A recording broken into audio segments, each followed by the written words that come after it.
이름으로 영성에도 여러 색깔이 있다. 이것이 오늘 말씀의 주제입니다. 여러모로 살기 힘든 여러분, 이 봄꽃같이 이쁜 풍경의 사진 하나를 보여주면서 여러분 위로하고자 합니다. 사진 한번 보겠습니다. 이곳이 어딘지 아는 사람은 사진도 많이 찍고 많이 쫓아다닌 사람입니다. 어딘 줄 아세요? 대한민국입니다. 네. 외국 같죠? 전남 화순에 있는 세량리라는 저수지입니다. 우리나라 50개의 풍경 중에 하나입니다. 여기에 봄이 되면 난리가 납니다. 한번 잘 보시기 바랍니다. 물론 제가 촬영했습니다. 전에는 저런 거 들고 많이 다녔는데 요즘은 정말 갈 데가 없어서 이제 시간도 없고 그래가지고 핸드폰 들고 여기저기를 다니고 있습니다. 자, 보세요. 연녹색이 있고 녹색이 있고 하얀 벚꽃이 있고 또한 핑크색 벚꽃도 있고 물 색깔도 있고 물안개도 있죠. 여러 개가 조화를 이루고 있습니다. 만약에 저 풍광에 저는 진달래를 참 좋아하는데 진달래만 있다면 그렇게 이쁘지 않습니다. 개나리만 있다고 해도 그렇지 않습니다. 여러 봄꽃이 어우러져 있기 때문에 아름답습니다. 그죠? 사람 사는 것도 그렇습니다. 이 세상에 나와 똑같은 사람만 있으면 풍경이 되지를 않습니다. 그리고 지겨울 것입니다. 너무 예상이 돼요. 나와 똑같기 때문에 그 다음에 뭐가 일어난다. 그 다음에 무슨 일이 생길 것이다. 이렇게 하면 이런 일이 일어날 것이다. 나와 똑같다면 너무나 예상이 뻔하잖아요. 그럼 굉장히 이 세상이 아름답지 못할 겁니다. 나와 다른 사람이 있다는 것, 다른 풍경이 있다는 것이 나를 자극합니다. 겸손하게 합니다. 그리고 창의력을, 열정을 일어나게 합니다. 그것은 하나님의 축복이라는 것입니다. 오늘 본문의 첫 번째 교훈이 이렇습니다. 영성에도 여러 색깔이 있다. 다양성을 받아들이고 인정하라라는 것입니다. 영성이란 여러 정의가 있지만 우리가 하나님과 관계를 맺는 방식, 그분과 가까이 가는 방식을 일컬어 영성이라고 합니다. 하나님과 관계 맺고 의뢰받고 하나님을 체험하는 방법은 여러 가지가 다양하게 있습니다. 영적 기질은 사람마다 다르기 때문에 하나님이 사람에 따라 하나님을 사랑하는 방식도 다르게 만드셨고 또한 신앙을 드러내는 형식도 다양하다라는 것입니다. 인간에 대한 불변의 원칙이 두 가지가 있습니다. 하나는 모든 인간은 죽는다라는 것입니다.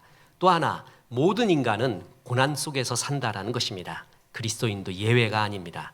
그러나 우리는 고난 당할 즈음에 주님이 피할 길 주시고 7번 넘어져도 일어날 힘을 주신다는 게 다른 것이죠. 그런데 여기에 한 가지 더 인간에 대한 불변의 원칙 하나를 첨가해야 됩니다. 그것은 뭐냐면 인간은 모두 다르다라는 것입니다. 그래서 오죽했으면 화성에서 온 남자, 금성에서 온 여자라고 하겠습니까? 일란성 쌍둥이도 다 다릅니다. 이 다름, 나와 다름이 하나님이 우리에게 주신 특별한 은총입니다. 그래서 오늘 본문 에베소서 4장 11절 12절 보십시오. 그가 어떤 사람은 사도로, 어떤 사람은 선지자로, 어떤 사람은 복음 전하는 자로, 어떤 사람은 목사와 교사로 삼으셨으니 다 달랐죠? 이는 들어보세요. 성도를 온전하게 하며. 다 다른 사람이 내 곁에 있다라는 것이 나를 온전하게 만든다라는 것입니다. 우리는 한 가지만 할 수 있어요. 다 할 수 있는 게 아닙니다. 다른 사람이 나와 다른 사람이 함께 있기 때문에 내가 온전해지며 봉사의 일을 하며 그리스도의 몸을 세우려 하심이라. 하나님이 하나님의 나라를 만들어가는 데는 서로 다른 것들을 조화를 이루어서 만든다라는 것이죠. 내 것만 고집하면 내 것만이 최고고 내 것만이 진짜라고 하면 하나님을 제한하는 겁니다. 하나님은 다 다르고 다양성 있게 만들었는데 하나님을 제한하고 교만에 빠지는 것고 또한 정죄에 빠지는 것입니다. 하나님은 사람마다 하나님을 만나고 은혜를 받고 또한 하나님을 사랑하는 방식을 다 달리해 줬습니다. 이것을 영성이라고 합니다.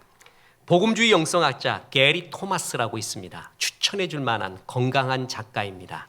그는 작가이자 성경과 교회사, 기독교 고전, 인문 이런 것들을 다 통합해서 하나님 나라에 대한 글을 쓰고 설교를 하는 아주 아름다운 사람, 팀 켈러 같은 사람입니다. 이분이 쓴 대표적인 저술이 뭐냐면 영성에도 색깔이 있다. 오늘 설교 제목과 같은 그 책입니다. 그러면서 영성에는 9가지의 영성이 있다. 다른 학자에 따라서 6가지, 4가지, 5가지로 구별할 수 있는데 이 게리 토마스는 9가지의 영성을 말합니다. 다시 말합니다. 이 9가지의 영성 통해서 어떤 사람은 이렇게 하나님을 만나고 체험하고 사랑하고 있고 이렇게 봉사하고 있다라는 거예요. 첫 번째 뭐냐면 자연주의 영성이 있습니다. 하나님의 창조물인 자연을 통해 하나님을 경험하고 또한 그것에 감탄하면서 하나님의 살아계심을 주로 느끼는 사람, 이런 사람이 자연주의 영성입니다. 여호와 우리 주여, 주의 이름이 온 땅에 어찌 그리 아름다운지요. 자연을 보면 하나님이 살아계시고 하나님이 만드셨다라는 것을 말할 수밖에 없다. 거기에 감동하고 주의 살아계심을 느끼는 사람. 보십시오. 그 지리산 왕시루봉 올라가서 섬진강을 한번, 여명 뜨는 섬진강을 한번 보십시오. 그냥 뛰어들고 싶습니다. 그렇게 장엄한 하나님의 나라가 거기에 있습니다. 이런 것을 사진에 담고 이러면서 주님의 살아계심을 느끼는 사람이 자연주의 영성입니다. 또 하나의 영성 둘째는 감각주의 영성이라고 이야기했습니다. 그것은 그림이나 음악, 예술, 건축물 등에서 하나님을 경험하는 겁니다. 이 사람은 예술품 봐요. 그리고 건축물 봐요. 하나님이 지으신 이런 또 우리 인간들이 만든 아름다운 음악 속에서 하나님의 은혜. 자, 저도 그렇습니다. 지금 아쉽게도 어저께인가 오늘인가 끝나는데 코엑스에서 화랑제를 합니다. 이걸 놓친 게 정말 너무나 아쉽습니다. 아트페어까지 기다려야 됩니다. 예술품을 보면 느끼는 게 뭐예요? 저는 자유를 느낍니다. 엄청난 자유. 야, 저걸 마음대로 저렇게 표현할 수 있구나. 또 하나, 저건 하나님의 형상인 인간만이 할 수 있는 일이다. 동물 못합니다. 어떻게 저런 생각을 하지? 저런 표현을 하지? 있을 수 없어요. 하나님의 위대하심. 하나님이 예술적 하나님이다. 그래서 저런 인간이 만든 아름다운 예술품, 건축, 그림, 음악 이런 걸 보면 이거는 하나님의 형상인 인간만이 할 수 있는 일이고 이것은 하나님의 영광을 드러낸다라고 느끼는 사람, 그런 류를 좋아하는 사람이 감각주의 영성을 가진 사람입니다. 또 하나 세 번째가 전통주의 영성을 가진 사람. 이 사람은 뭐냐면 규칙적인 예배, 기도문, 의식, 성례전, 침례식 이런 어떤 의식이 있어요. 교회의 의식 이런 거에 굉장히 은혜를 받아요. 그래서 거기서 하나님의 살아계심을 체험하는 사람이 전통주의 영성을 가진 사람이고, 네 번째는 금욕주의 영성을 가진 사람. 고독과 단순성 그리고 절제를 통해 하나님을 깊이 만나는 사람입니다. 이 금욕주의 영성의 세 가지 요소가 있는데 고독, 청빈, 엄격함입니다. 이때 고독이라는 것은 홀로 썩어가는 게 아니라 혼자 묵상하는 거죠. 하나님을 깊이 생각하는 거예요. 이런 사람들의 영성 행위로는 철야를 좋아하고 새벽 기도를 좋아하고 침묵하고 금식하고 기도원 가는 거 좋아하고 단순한 삶을 좋아합니다. 이런 사람이 있어요. 그것이 바로 금욕주의 영성입니다. 다섯 번째로 행동주의 영성이라는 것이 있습니다. 사회 참여를 합니다. 불의한 것을 보지 못하고 이 사회가 아모스 선지자가 말한 것처럼 정의가 하수처럼 흐르기 위해서 사회의 시스템 또 모든 것들을 위해 노력하고 그런 가운데 하나님을 체험하는 사람, 그것이 행동주의 영성입니다. 또한 이와 비슷하지만 조금 다른 것이 여섯 번째로 박애주의 영성이 있습니다. 그것은 사회적으로 소외된 이웃, 낮고 헐한 사람들을 보면 못 참겠어요. 긍휼이 막 넘쳐나요. 이 사람들을 도와줘야 돼요. 밥 해줘야 돼요. 도와줘야 돼요. 그럼으로써 하나님의 살아계심을 느끼는 것, 하나님께 가까이 가는 것이 박애주의 영성입니다. 그리고 일곱 번째로 열정주의 영성이라는 것이 있습니다. 열정주의 영성은 뭐냐? 열정적으로 표현하고 춤추고 소리 지르고 그러면서 은혜를 찾아가는 사람. 이 사람은 마구마구 찬양하는 거, 마구마구 소리내어 기도하는 거, 춤추는 거 너무 좋아합니다. 그래서 막 그런 가운데 하나님의 은혜, 하나님의 살아계심 이런 것들을 느끼는 게 열정주의 영성. 이 사람들은 교회에서 축제를 하거나 이벤트 하거나 뭐 하면 되게 좋아합니다. 우리 아버님이 저 신학교 가니까 한마디 충고를 해주셨습니다. 뭐냐면 두 가지만 하지 말래요. 텔레비 보니까 저 미친 사람처럼 춤추는 사람이 있더라. 그렇게 기도하는 사람이 있더라. 그거 하지 말고 서울역 가보면은 빨간 옷 입고 예수천당 지옥, 불신지옥 하는 사람이 있더라. 그 두 가지만 하지 말래요. 성령 받지 않은 사람이니까 이해를 못하는 거예요. 그것을 그때 은혜라는 것이 있거든요. 그런 은혜에 충만한 사람이 열정주의 영성을 가진 사람입니다. 여덟 번째가 정반대로 묵상주의 영성을 가진 사람이 있다고 합니다. 이 사람은 뭐냐면 마치 하나님과 연인처럼 속삭이면서 말씀에 대한 깊은 묵상, 조용한 기도, 이런 것 속에서 세미한 음성을 듣고 하나님의 살아계심을 체험하는 사람이에요. 남편은 열정주의 영성을 갖고 있고 아내는 묵상주의 영성을 가지고 있으면 좀 거시기 하죠. 한 사람은 그게 뭐야 그렇게 해갖고 하나님 찾겠어 그래서 막 열정을 내고 막 하고 있고, 한 사람은 여보 하나님이 귀머거리예요 왜 이렇게 소리를 질러요 그러면서 조용히 기도하고 말해요. 이 둘을 인정할 때 역사가 일어나는 거죠. 마지막으로 아홉 번째로 지성주의 영성이라는 것이 있습니다. 이것은 뭐냐 하면 하나님에 대한 사색과 토론으로 하나님을 경험합니다.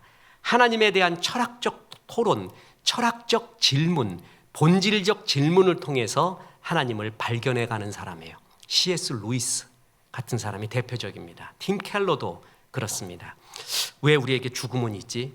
왜 어떤 사람도 죽음은 극복하지 못할까? 이 세상의 시작은 뭘까? 그리고 이 세상이 이토록 아름다운 것이 과연 우연히 만들어졌을까? 이거 다 철학적 질문이거든요. 이런 걸 되게 좋아하는 사람이 있어요. 이 세상을 지으신 분이 있다.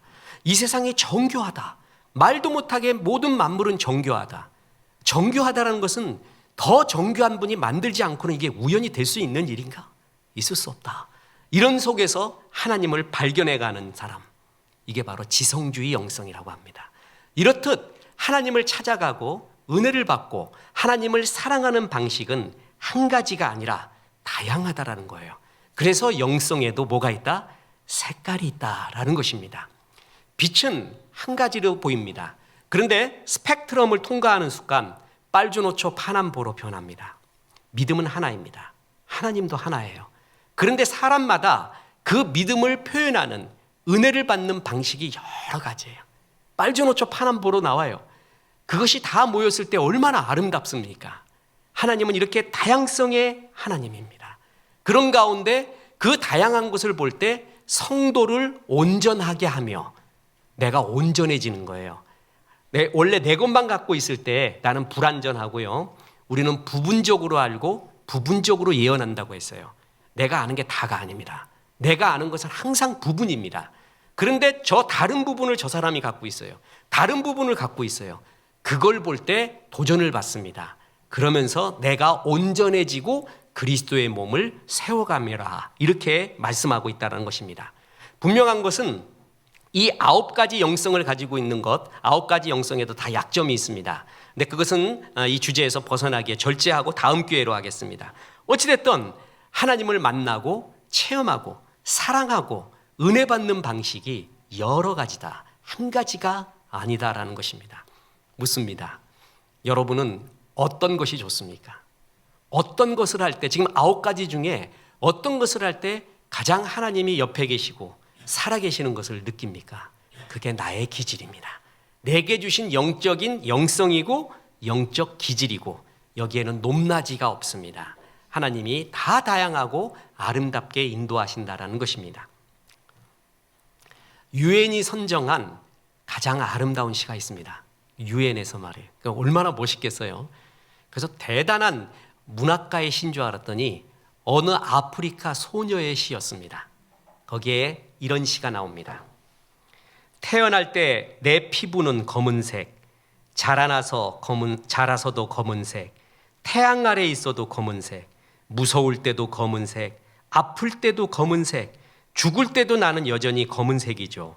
그런데 백인들은 태어날 때는 분홍색, 자라서는 흰색, 태양 아래 있으면 빨간색, 추우면 파란색, 무서울 때는 노란색, 아플 때는 녹색이 되었다가 또 죽을 때는 회색으로 변하잖아요.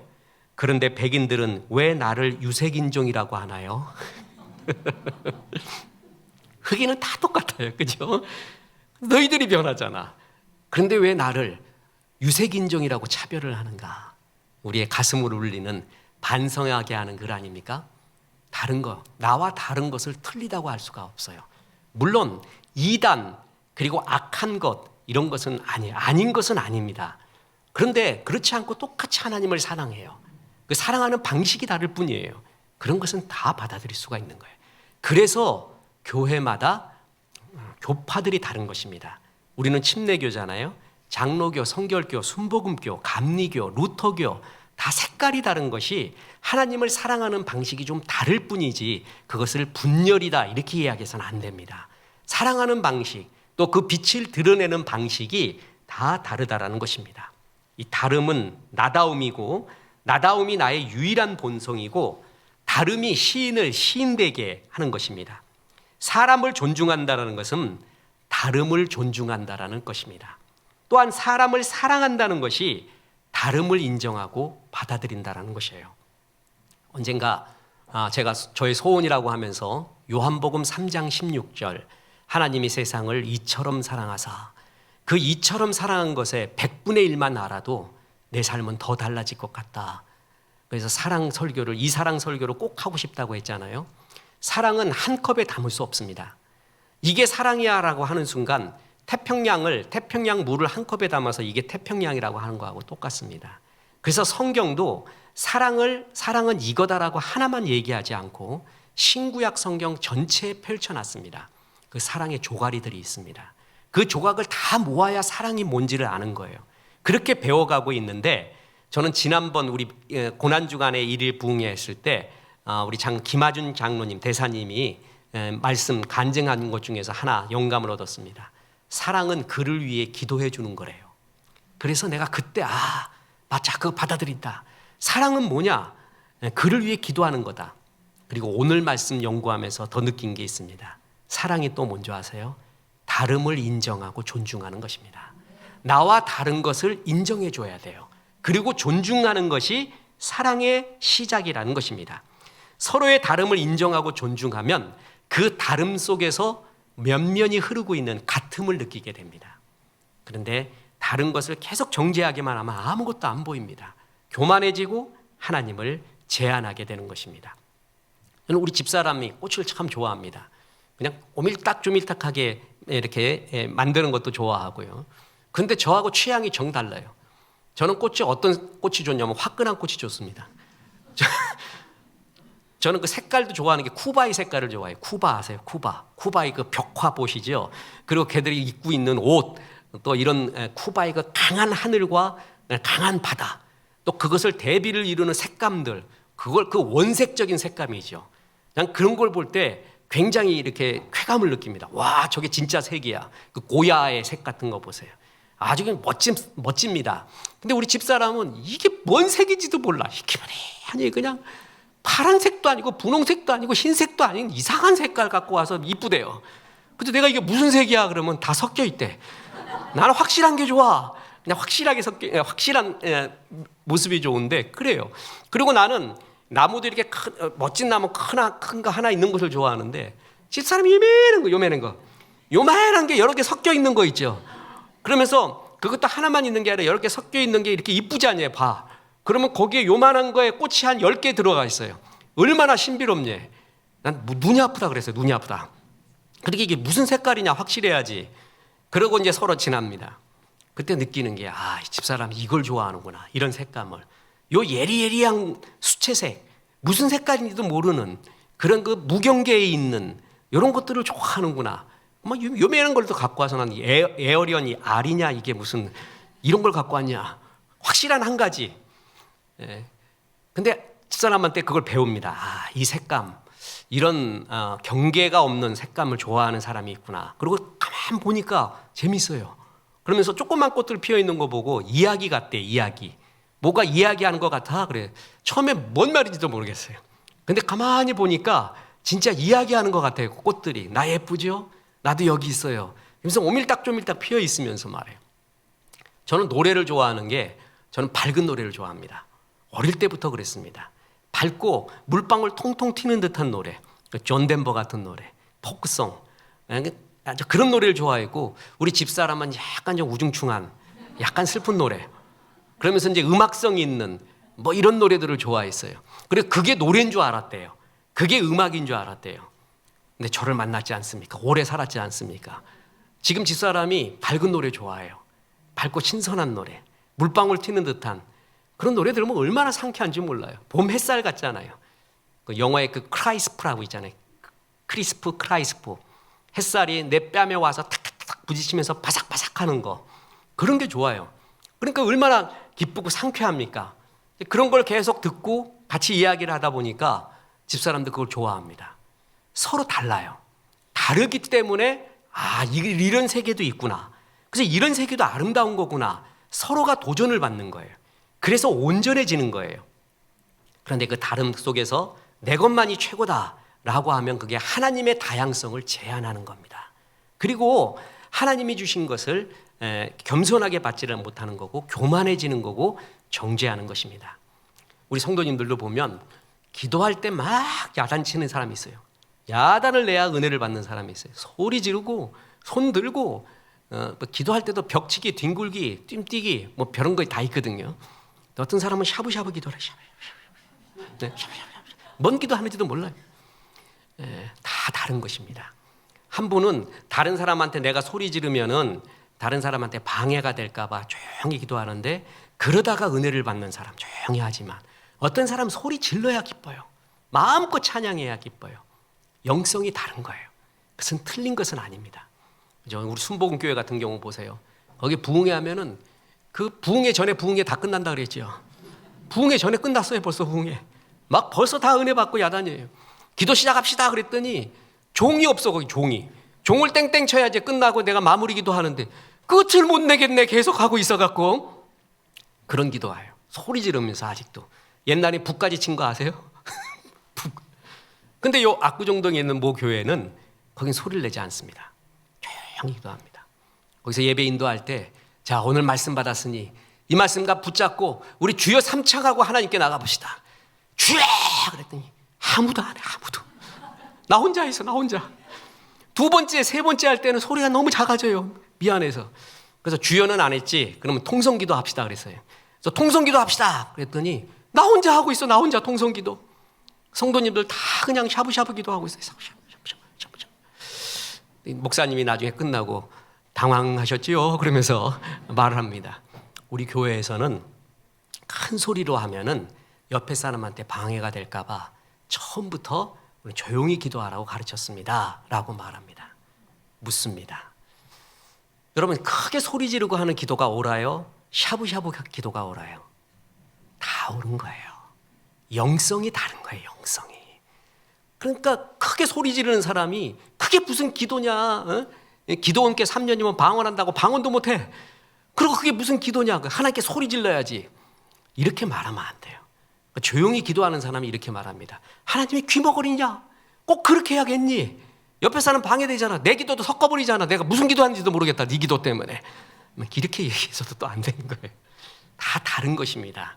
그렇기 때문에 이 다름을 인정할 때 역사가 일어나는 것이죠. 어느 성도가 말을 합니다. 아니, 하루에 기도 5시간 안 하는 게 그게 성도야? 그게 장로야? 그래갖고 영성이 있어? 그랬더니 그 말을 들은 사람이 말합니다. 하루에 책 5시간 안 읽는 사람이 그게 성도야? 네, 그 정도 안 하고도 성도야? 하루에 5명 이상 신방하지 않는 사람이 성도야? 하루에 5명 이상 전도하지 않은 사람이 성도야? 서로 이걸로 싸우면은요, 아무것도 이루어지지가 않습니다. 나와 다르구나. 달리 하나님을 만나는구나. 그걸 인정할 때 존중이고 그게 사랑입니다. 그렇지 않을 때 정죄가 되는 것입니다. 그리고 하나님의 다양성을 제한하는 교만에 흐르게 되는 것입니다. 자, 영성에는 여러 색깔이 있다.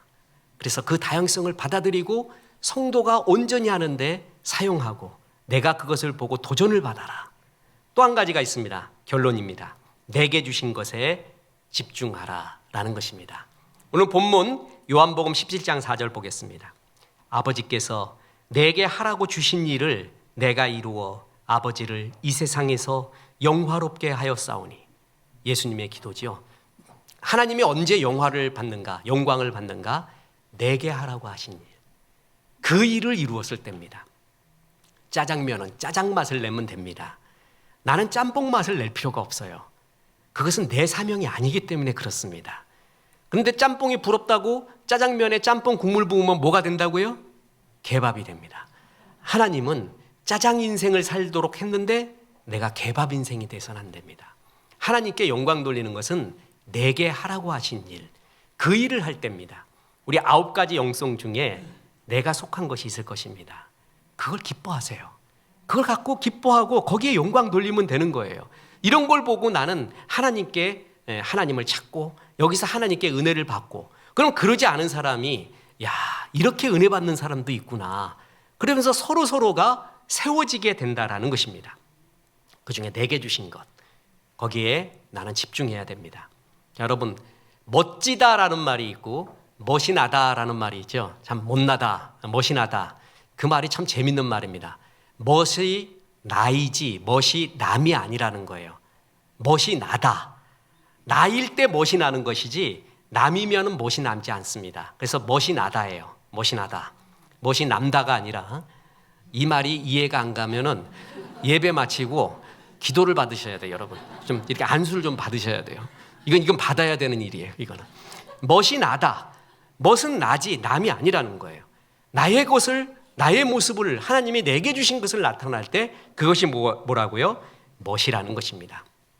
도홍, 이백이라는 말이 있습니다. 도홍은 복숭아꽃이고 이백은 자두나무를 지칭합니다. 복숭아꽃은 다홍빛입니다. 그리고 자두꽃은 흰색입니다. 그래서 도홍, 이백 그러면 아주 그야말로 절세의 미인을 나타나는데, 이 말은 어디서 나온 거냐 하면, 도홍, 이백이 아름다운 것은 복숭아꽃은 자기의 본 색깔인 분홍색을 나타내고 자두꽃은 자기의 본질의 색깔인 흰색을 나타낼 때 아름다운 것이에요. 그러니까 복숭아꽃이 다른 색을 나타나고 자두꽃이 다른 색을 나타나면 아름답지 않다는 거예요. 그래서 도홍이백이라, 자기의 색깔을 낼 때가 절세의 미인, 가인이 된다는 것입니다. 이렇게 하나님께서는 자기의 것, 항상 어떤 사람이든 간에 내게 주신 은혜, 내게 주신 것이 있습니다. 밀란 쿤데라라고 있습니다. 참을 수 없는 존재의 가벼움, 어디 들어보셨죠? 그거 지은 사람인데, 난 그 사람 책 중에서 제일 좋아하는 게 농담이라는 소설입니다. 거기에 이런 글이 나옵니다. 모든 것이 진짜였다. 위선자들처럼 내게 진짜 얼굴 하나와 가짜 얼굴 하나가 있었던 것이 아니다. 나는 젊었고 내가 누구인지 누가 되고 싶은지 자신도 몰랐기 때문에 여러 얼굴을 가지고 있었다. 젊을 때는 여러 얼굴을 가지고 있습니다. 그거를 가면이라 그러던가 페르소나 이렇게 말하면 안 됩니다.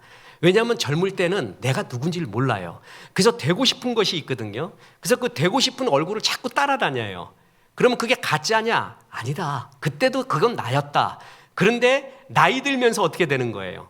인생을 먹고 은혜를 받으면서 속사람이 강해지면서 내가 누구인지를 알아갑니다. 그러면서 내게 주신 사명을 그때 알게 됩니다. 그러면서부터 진짜 내 얼굴이 나타나는 거예요. 그런데 나의 부록, 흔들림이 없는 부록, 하늘에 1000명을 안다면 지1000명이 되었어요. 그런데도 나의 것을 몰라요. 내 달려갈 길을 모른다면 그것은 정말 깊이 기도해야 됩니다. 하나님이 각자에게 자기에게 줄로 지어준 구역이 있다고 했습니다. 그것에 집중하는 때 하나님께 영광을 돌리는 것이고, 내게 주신 것으로 그것을 통해서 하나님께서 영광을 받으신다라는 것입니다. 문화인류학자 중에 르네 지라르라는 사람이 있습니다. 이 사람이 한 유명한 말이 모방 욕망입니다. 우리 욕망은 진짜 욕망이 아니라 남의 욕망을 모방한 것이래요. 정신분석학자인 자크 라캉 많이 들어봤을 겁니다. 이 사람도 유명한 말이 인간의 욕망은 타자 욕망이라고 했습니다. 그러니까 우리가 지금 욕망하고 이거 갖고 싶어, 이거 하고 싶어, 하고 싶은 우리의 욕망이 있잖아요. 그게 진짜 본래의 내 욕망이 아니라 다른 사람의 타자의 욕망을 모방한 것이라는 거예요. 내 것이 아니라는 것이에요. 그래서 진짜 자기의 욕망을 찾는 자가 행복한 자다. 멋진 분석이에요. 여러분, 이런 걸 들으면은 은혜를 받아요. 좋아요. 이런 사람이 지성주의 영성을 갖고 있는 사람이에요. 이런 말들을 좋아하는 사람, 이런 사람들의 말의 한계, 그 속에서 하나님의 은혜, 이런 걸 발견하는 사람은 지성주의 영성이거든요. 이렇게 인문학자들도 뭐냐 하면은 가장 나다운 욕망, 나답게 하는 욕망을 찾아내는 것이 우리 인생의 행복이라고 했어요. 근데 거의 타자의 욕망이라는 거죠. 내 것을 발견하지 못한 사람의 비극입니다. 그래서 굴 파는 데는 토끼가 선생이고 구르는 데는 군뱅이가 선생이라는 말이 있습니다. 호랑이보다 토끼가 더 잘 팝니다. 구르는 데는 최고는 군뱅이입니다. 하나님이 모든 자연의 미물에도 자기의 것을 주셨는데 하물며 하나님의 형상대로 지음받은 인간에게는 어떻게 했겠습니까? 자기의 것을 주셨어요. 네가 낼 수 있는 하나님의 빛, 그것을 냈습니다. 그래서 하나님이 우리 인생을 결산할 때 거북이한테 토끼가 한 일을 묻지 않습니다. 토끼한테도 거북이가 한 일을 묻지 않습니다. 내가 너에게 준 일, 그 일을 이루었느냐? 그래서 예수님처럼 다시 고백 들어보세요. 요한복음 17장 4절. 아버지께서 내게 하라고 주신 일을 내가 이루어 아버지를 이 세상에서 영화롭게 하였사오니. 내게 한 일, 내게 하라고 한 그 일을 했느냐? 주님은 그것을 보십니다. 항상 남의 떡이 더 커 보입니다. 그래서 그 떡을 갖고 오면 또 작아져요, 내 안테는. 또 남의 떡이 더 커 보여요. 남의 집 잔디가 더 풀어 보이고 남의 집 밥에 있는 콩이 더 커 보입니다. 내게 주신 것을 감사하지 않고 남을 부러워하는 것, 그 속에서 우리의 행복을 다 뺏어가는 것입니다. 달팽이는 빨리 달리는 노루를 부러워하지 않습니다. 노루만 바라봤으면요, 달팽이는 노아의 방주로 못 들어갑니다. 자기의 보폭으로, 자기의 속도로 달팽이는 노아의 방주로 들어갔습니다. 행복한 컵라면은 짬뽕을 부러워하지 않습니다. 컵라면아, 짬뽕아, 너는 중국집에서만 먹지 난 말이야 집에서도 먹고 길거리에서도 먹고 계란 풀면 짬뽕하고 똑같다. 그러면서 자부심이 있습니다. 뿐만 아닙니다. 쥐 잡는 데는 호랑이보다는 고양이가 낫습니다. 하나님이 주신 모든 존재에게는 나의 존재의 이유, 나의 것이 있다라는 것이죠. 그래서 시편 116편 12절 보십시오. 내게 주신 모든 은혜를 내가 여호와께 무엇으로 보답할까? 내게 주신 모든 은혜. 하나님이 나에게는 이 은혜를 줬구나. 그런 것이 있습니다. 그걸 발견해 나가는 것을 비전이라고 합니다. 그리고 하나님이 영광 받는 것은 내게 주신 그 비전을 그대로 할 때, 그때 영광을 받는 것입니다. 개척교회 세미나를 하거나 청년 비전 세미나를 할 때, 그때는 여러분 기도하고 후원을 많이 해줘야 됩니다. 특히 개척교회 지금 그 통계를 봤을 때 정말 비참합니다. 정말 괴롭습니다. 신학생들이 졸업을 하고 교회 파트타임이나 풀타임으로 사역하려고 하지 않고 그냥 알바를 한다고 합니다. 알바하는 게 경제적으로도 낫고 정신적으로도 낫다 그래서 신학교 졸업생 중에서 목회 관련된 일을 하는 사람이 여러분 통계 몇 %인가 제가 말을 않겠습니다. 정말 너무나 깜짝 놀랐습니다. 정말 깜짝 놀랐어요. 특히 개척교회 하잖아요. 그러면 압니다. 모든 교파를 초월해서 개척교회를 하고 나서 부흥이 아니라 자립교회까지 가기까지가 몇 %만 자립교회가 되느냐. 부흥도 아니에요. 그냥 자립할 수 있는 정도가 몇 %냐. 여러분 깜짝 놀라실 겁니다. 100교회가 개척을 하잖아요. 그러면 자립교회로 갈 확률은 몇 %라고 생각하세요? 5%. 100개 중에 5개만 자립교회로 가고 나머지는 힘들다는 것을 누구보다도 신학생이 알고 개척교회 목사님들이 알고 있습니다. 이분들에게 무슨 세미나를 하는가? 무슨 설교를 할까? 참 괴롭습니다. 그런데 어느 날 하나님이 영감을 주셨는데 들레즈, 데리다와 함께 포스트 모던을 대표하는 현대 철학자 중에 하나인 리오타르, 이 사람 글을 읽다가 영감을 받았습니다. 이 리오타르가 포스트 모던, 지금 이 포스트 모던 시대예요. 포스트 모던의 주요 특징이 뭐냐면 거대 담론, 그러니까 메타 디스커즈라고 하는데 큰 이야기가 감동을 못 주고 스몰 스토리스, 작은 나의 이야기가 감동을 주는 시대가 왔대요. 그래서 여러분 유튜브 같은 데 보면은 너무 뻔한 성공 스토리 있잖아요. 뻔한 이야기 사람들이 이제 별로 안 봅니다. 근데 아무것도 아닌 작은 이야기 있어요. 그러니까 제가 이제 올롤이라고 부르는 강아지가 있는데 그 올롤하고 짖어요. 걔는 이상하게. 근데 개를 갖다가 처음부터 기르는 과정을 갖다가 유튜브에 올렸어요. 아무것도 아니에요. 근데 걔가 밥 먹는 걸 내가 왜 봐야 되냐고. 걔가 왜 짖는 걸 내가 왜 봐야 되냐고. 근데 보게 돼요. 아무것도 아니에요. 근데 그거 기르고 좋아해요. 스몰 스토리죠. 스몰 스토리. 이거는 역사에 나오는 것도 아니고 큰 성공담에 나오는 것도 아닌데 사람들이 열광하는 게 지금 시대에는 거대 담론은 영향력이 없대요. 거기에 너무 많이 속아갖고 큰 이야기에. 그래서 지금은 작은 이야기들이 감동 주는 것이 감동의 시대가 됐다는 거예요. 그럼 우리 작은 교회들이 이길 수 있는 길이 뭐냐는 거예요. 항상 뭐냐면 평균을 들어갖고 마음속에 큰 교회의 성공담. 그래서 나도 저와 같이 되자. 저와 같은 성공담 속에 저런 교회가 되자가 개척교회, 작은 교회들의 꿈이 될 수가 있다는 거죠. 그게 아니라는 거예요. 지금 시대에는 그게 획일적인 꿈이 아니라 나만의 이야기. 작지만 조금 더 크지만 나만의 이야기를 담은 가게가 있느냐, 서점이 있느냐, 교회가 있느냐, 그 개인이 있느냐, 그게 이긴다는 거예요. 지금 개척교회가 이길 수 있는 것은 큰 교회와 똑같은 시스템, 그와 같은 이야기로 달려가서는 안 돼요. 나의 이야기, 감동을 줄 수 있는 나의 작은 이야기가 있느냐, 그게 이기는 것이죠. 그게 이 시대라는 것이에요. 우리 교회도 우리 교회에 흐르는 작은 이야기가 있느냐, 우리 교회, 중형교회, 건강한 중형교회가 가지고 있는 대형교회가 가질 수 없는 작은 이야기들이 있느냐, 그게 이길 수 있는 비결이라는 거죠. 그래서 개척교회에 가서 저는 다른 말을 못 드리겠습니다. 그러나 하나님이 우리 개인에게, 교회에게 주신 이야기들, 은혜라는 게 있습니다. 그걸 극대화시키십시오. 그게 이기는 길입니다. 그게 경쟁에서도 이기는 길이고 승리하는 길입니다. 개척교회 때 항상 이야기합니다. 그래서 스펙보다 스토리를 쌓아라. 나의 스토리가 있느냐, 감동적인 스토리가 있느냐. 다시 말해서 나의 작은 이야기들, 이게 지금 통하는 세상이 됐습니다. 그래서 우뚝 선 소나무보다도 덤불과 풀들이 더 많습니다. 선장보다는 선원들이 더 많죠. 고속도로보다는 오솔길이 더 많습니다. 큰 사람보다 작은 사람이 더 많아요. 그 사람들은 이 작은 것들을 자기의 모습이기 때문에 거기서 성공한 아름답게 살고 있는 사람들의 이야기에 집중하고 있다는 것입니다. 그 얘기가 뭡니까? 내게 주신 것, 그것이 가장 아름다운 것이에요. 멋은 나다, 멋이 나다.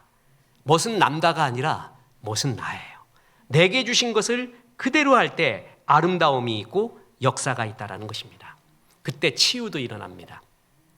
이 거인들의 특징이 뭐냐면 둔감력이 있다는 것입니다. 둔감해. 그게 무슨 얘기냐면은 이 거인이 되기 전까지 얼마나 독한 말을 통과해야 되는지 모릅니다. 얼마나 많은 반대를 통과해야 되는지 모릅니다. 싸움의 3대 요소라고 말씀드린 적이 있죠. 펀치력, 말리는 사람, 맷집. 이 세 가지가 싸움의 3대 요소입니다. 되게 싸움만 4번째만 세면 되는 줄 아는데 그러면 안 됩니다. 말리는 사람 없으면 내가 잘못 때리면 죽어요. 그럼 감옥 가는 거예요. 말리는 사람이 있어야 돼요. 또 하나가 맷집이에요. 맷집. 사각의 링에서 한 대도 안 맞는다? 있을 수 없습니다. 아무리 바보라도 선수가 나오면은요 때리게 돼 있는 거예요. 얘가 펀치력은 센데 맷집이 약해요. 그럼 아무것도 안 돼요. 특히 리더는 맷집이 강해야 됩니다. 피어리게 강해야 됩니다. 독한 말과 독한 반대를 견뎌낼 맷집이 없으면 이길 수가 없습니다. 맷집이 있어야 돼요. 그 맷집을 다른 말로 하면 그게 둔감력입니다. 좀 뭔 말해도 그래라. 보름달이 1억 년 이상 떴습니다. 보름달만 뜨면은 늑대들이 항상 울부짖어요. 늑대들이 항상 울부짖는다고 해서 보름달이 그 둥그러움을 한 번도 찌그러뜨리거나 이그러뜨린 적 없습니다. 보름달은 항상 보름달이었습니다. 이게 둔감력입니다. 이게 맷집입니다. 그럼 맷집이 언제 생기는 줄 아세요? 둔감력이 언제 생기는 줄 아세요? 내 것에 대한 확신입니다. 내게 주신 것에 대한 확신. 그 속에서 둔감력이 생기는 것이지 내게 주신 것이 확신하지 않잖아요. 그러면 이리 말하면 이리 쏠리고 저리 말하면 저리 쏠리고 그래서 아무것도 못하는 거야. 아무것도. 내게 주신 사명. 주께서 내게 주신 사명. 거기에 난 충성한다. 그럴 때 역사가 일어납니다. 베르나르 베르베르라는 작가가 있습니다. 이 사람 개미도 멋지지만 잠이라는 소설도 참 재밌는데 거기서 영감을 얻은 구절이 하나 있었습니다. 약한 사람은 복수하고 강한 사람은 용서를 하지만 더 강한 사람은 무시를 하지. 약한 사람의 특징이 뭔지 아세요? 항상 복수하려고 그래요. 그래서 복수의 칼날을 마음에 품고 있습니다. 옛날 우리 선배 목사님이 그랬다는 거 아니에요? 주먹약 해가지고 맨날 자기 괴롭히는 놈이 있어갖고 한 번만 더 해봐라 그래갖고 가시나무를 꺾어갖고 주머니에 넣고 다녔대요. 품고 있는 거죠. 근데 그 놈으로 찌르지는 못하고 자꾸 자기 허벅지만 찔렀대요. 결국 버렸대. 약한 사람은 복수를 꿈꿉니다. 그런데 진짜 강한 사람은 무시해버립니다. 그냥 흘려보내요. 이게 진짜 최강자입니다. 어설프게 복수하려고 하지도 않습니다. 이게 가능한 게 뭔지 아세요? 내 것이 확실할 때입니다. 하나님이 내게 이걸 하라고 했지. 그러니까 골리앗 앞에 싸우려고 했던 다윗이 자기 맏형 엘리압이 가슴 아픈 소리 하잖아요. 너 영웅심리 많다. 너 지금 도시락이나 전해주고 가면 되지. 너 여기서 무슨 짓 하는 거야? 이런 말 할 때 참 가슴 아프잖아요. 그래서 엘리압하고 붙을 수가 있었던 거예요. 형님, 전부 다 지금 무서워하는데 나 목숨 걸고 나오는 거예요. 나 지금 영웅심리 때문에 이러는 거 아니에요. 그러면서 나를 도와주지는 못할 망정 형이 돼서 이럴 수가 있어. 그러고 엘리압하고 붙었다라면은 다윗은 골리앗한테 쓸 힘을 엘리압한테 다 써버리고 끝나버리게 됩니다. 이게 마귀가 하는 짓입니다. 진짜 골리앗하고 싸워야 되는데 다른 것에 힘 다 써버리게 만들어버려요. 다른 것에 신경 쓰게 만드는 것이죠. 그때 다윗은 엘리압에게 말하지 않습니다. 골리앗에게 향합니다. 그 다음에 성경에 신비한 사실이 나타난다고 했죠. 그 다음부터 엘리압 이야기는 성경에서 없어집니다. 성경에서 나오질 않아요. 내게 주신 것, 내게 하라고 한 마른 장작, 그 내게 하라고 하시고 조금만 힘쓰면 역사가 일어나는 마른 장작, 거기에 집중해야 됩니다. 그럴 때 불이 타오르게 됩니다. 그래서 젖은 장작까지도 그 불을 쬐게 되는 것입니다. 하나님께서 다양하게 우리에게 주셨습니다. 그 중에 내게 주신 것이 있습니다. 내게 주신 것을 알고 집중을 하면 남들에 대한 열등감이 없어져요. 둔감력도 생겨요. 그리고 남을 축복해주는 여백과 여유가 생기게 됩니다. 짜장면 얘기 많이 하죠. 짜장면이 그럽니다. 짬뽕아, 너 정말 축복한다. 네 국물 맛 최고다. 나 인정한다. 특히 날씨 춥고 비 오고 이럴 때 짬뽕 먹으면 진짜 환장한다. 내가 좋아한다. 그런데 내 맛도 최고야. 짜장면이 내 맛도 최고야. 어렸을 때 우리 가난할 때 졸업식 하면은 우리 짜장면집 갔다. 엄마가 짬뽕집 가자 그러진 않았다. 짜장면집 갔다. 그리고 짜장면집 가면 짜장면 짬뽕이라 그러지 짬뽕 짜장면이라 그러진 않는다. 짜장면, 짬뽕 너도 최고지만 짜장 나도 최고야. 이 여유가 생겨요. 내 것이 없어요. 내게 주신 것이 뭔지도 몰라요. 거기에 집중도 못해요. 그럼 남이 미워 죽겠습니다. 뭐만 하면 끄고 내리고 싶어요. 뭐만 하면 미워 죽겠어요. 내 것을 발견하지 못했을 때 다양성을 인정을 못합니다. 축복을 하지 못합니다. 내게 아버지께서 내게 주신 것에 충성을 할 때 아버지가 용화를 받습니다. 영성에도 색깔이 있습니다. 이 다양한 것 속에서 내가 배웁니다. 그래서 내가 온전해집니다. 겸손을 배우고 하나님이 지으신 다양한 세계 속에 하나님의 영광을 보게 됩니다. 그 중에 내게 주신 것이 있습니다. 거기에 집중하십시오. 그러나 한 가지는 조심하십시오. 다양성을 인정하라고 그래가지고 2단까지 다 인정하면 안 됩니다. 아닌 것도 인정하면 안 돼요. 악한 것도 인정을 하면 안 돼요. 그거 아닌 것은 아니에요. 그런 것은 분별할 줄 알아야 되지만 다 같이 하나님 잘 믿고 있는 가운데서는 이렇게 믿는 사람도 있고 이렇게 믿는 사람도 있구나. 그게 포용성이죠. 그런 가운데 하나님의 영광을 보고 내게 주신 것에 집중할 때 하나님의 영광이 더 빛나고 주의 사랑이 빛나고 하나님의 살아계심을 체험합니다. 이런 아름다운 조화 이루는 그리고 성령의 열매 맺는 귀한 종들 되기를 주 예수의 이름으로 축원합니다. 우리 하나님 생각하며 하나님의 나팔 소리 찬송합니다.